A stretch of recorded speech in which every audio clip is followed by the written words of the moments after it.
Hello everyone. So आज आपण प्रेग्नन्सीच्या अत्यंत एक इम्पॉर्टंट टॉपिक बद्दल बोलणार आहोत, ते म्हणजे हाय बीपी इन प्रेग्नन्सी. तर हे कोणाला होऊ शकतं आणि ह्याचे काही वॉर्निंग साइन्स बद्दल आपण चर्चा करूयात. प्रेग्नन्सीमध्ये जेव्हा हाय बीपी येतं, ते 2 प्रकारचं असतं. एक तर ऑलरेडी आपल्याला जर का एखाद्या बाईला हाय बीपी असेल आणि त्यांना प्रेग्नन्सी डायग्नोज होते, त्याला आपण क्रोनिक हायपरटेन्शन म्हणतो.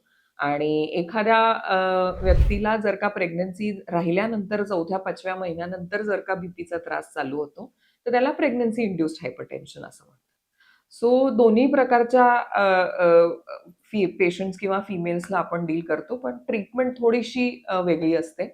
सो हाय बीपी इन प्रेग्नन्सीचं मेन जे कारण असतं, ते म्हणजे की गर्भाशयाच्या आतमध्ये जेव्हा 3-4 महिन्याच्या ड्युरेशनमध्ये जेव्हा प्लॅसेंटाचं फॉर्मेशन होतं, जी नाळ असते, जी बेबीला ब्लड सप्लाय करते, त्याच्यात काही ब्लड वेसल्स असतात, ज्यांमध्ये हाय रेझिस्टन्स निर्माण होतो. म्हणजे blood flow from the mother to baby या फ्लोला थोडासा रेझिस्टन्स निर्माण होतो आणि ज्याच्यामुळे मदरला हायपरटेन्शन होऊ लागतं.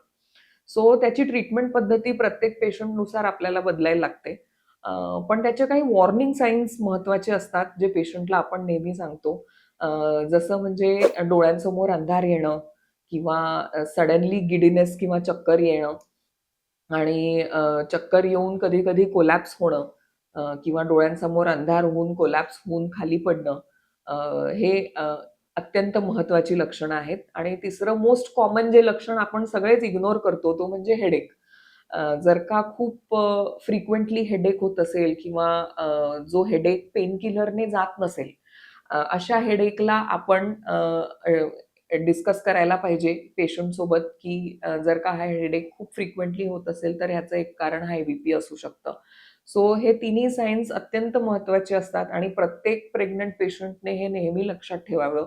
जरी तुम्हाला हिस्ट्री नसेल, जरी तुमची फॅमिली हिस्ट्री नसेल किंवा प्रेग्नन्सीमध्ये कधीच बीपी आलेला नसेल, तरीसुद्धा जर का प्रेग्नन्सीच्या 7व्या, 8व्या, 9व्या महिन्यात ह्या तिघांपैकी कुठलंही साईन तुम्हाला आढळलं किंवा असं वाटतंय की डोळ्यांसमोर अंधार येतोय किंवा वारंवार हेडेक होतोय, तर नक्कीच त्वरित हॉस्पिटलमध्ये जाऊन बीपी चेक करा.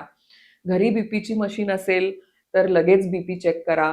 बीपी 140/90च्या वरती असेल, तर ॲब्सोल्युटली इम्पोर्टंट की तुम्ही तेव्हाच्या तेव्हा हॉस्पिटलमध्ये जाऊन एखाद्या गायनेकोलॉजिस्टला भेटणं गरजेचं आहे.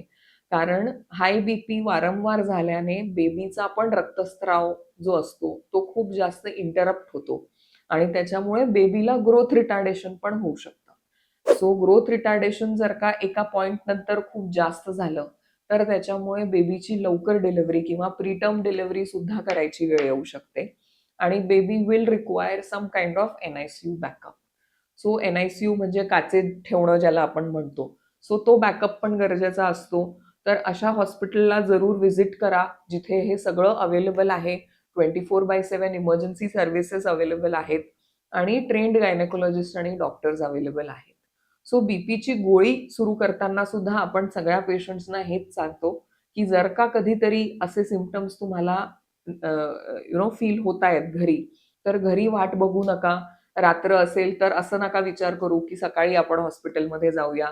जर बीपी हाय असेल, तर please take your file and visit your gynaecologist ASAP and contact your doctor as soon as possible. Thank you.